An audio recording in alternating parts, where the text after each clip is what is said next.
Hi everybody, Joe Brancato, the airgun scientist, here in the Skunk Works lab. And today we're going to start off a new series called Firearm Friday. Or Friday with Firearms. You guys and gals can pick the name, but something to that effect. On this table, you will see a number of guns, albeit 3 are not firearms. We're going to let you guys and gals guess which one. But we're going to go through this table and over these various firearms, over a number of videos, and we're going to discuss each one.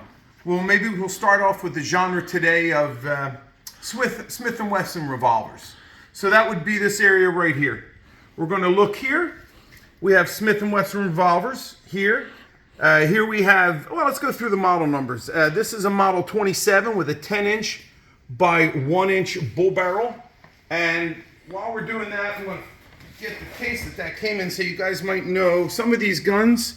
Davis Customs made some hot shot guns. These are 2 of them right here.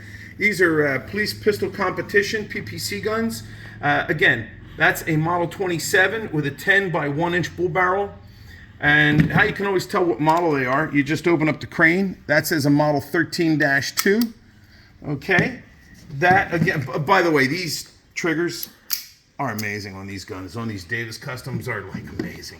My personal favorite, I've had this gun for well over 40 years. I either got it when I was 18 or 21. Actually, this gun and this gun, one I received when I was 18, one I received when I was 21. I can't remember which was first.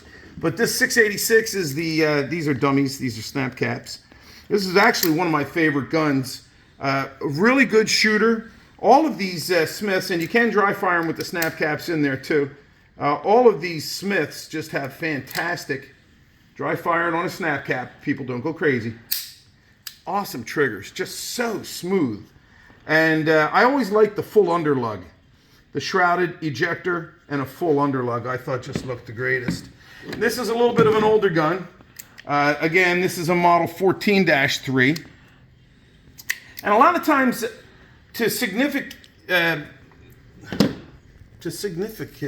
what the heck is the word I'm looking for?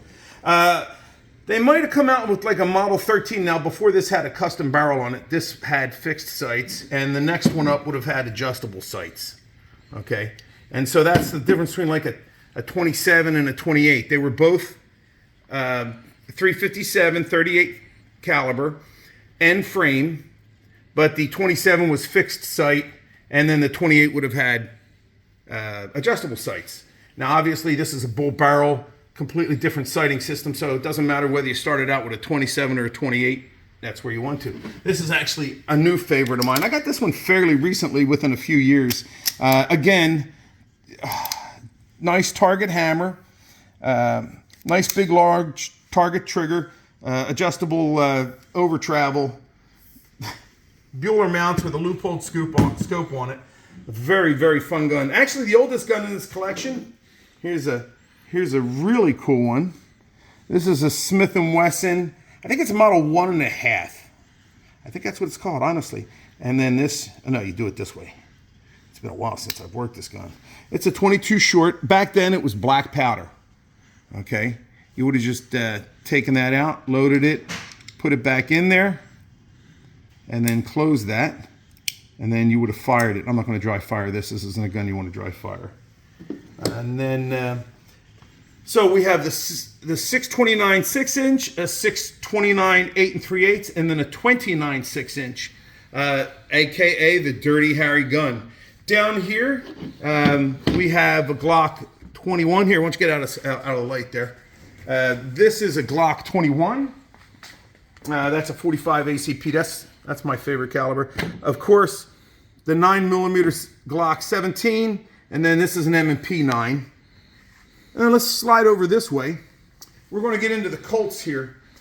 Here we have a Colt Python. That's a Colt Python with 6-inch and what was called Royal Blue. And then this was my dad's from a million years ago. An old Colt Army Special. Man, is that cool or what? That was my dad's. He put all this stuff on there. And with these grips and everything. My dad, he's 88. God bless him. Joe Sr. That was his. And then this Man, I used to know what this was. This is not a Navy. I don't know which, I forgot which one this is, but it's a conversion. Somebody had done in the 1880s or 1870s, somewhere around there. They converted this to actually a rimfire. This was originally a percussion. And then here we have the Rugers, Ruger Super Blackhawk, and a Ruger Police Service 6. So we're going to do videos on all these guns. Now we have the Brownings, or Browning design guns. This is a, as you could tell, a little Browning 22. Very, very nice. A lot of fun. Okay, this is a Belgium Browning. That's when they were being made over there. This is not, actually this is 1911, but technically you couldn't really call that a 1911 because it's a double stack. So that's a full 5-inch. This is a full 5-inch. Here's an oldie. See if anybody can name what that is. That was the first pocket rocket, or one of the first, from the 60s when 45s were trying to get chopped down.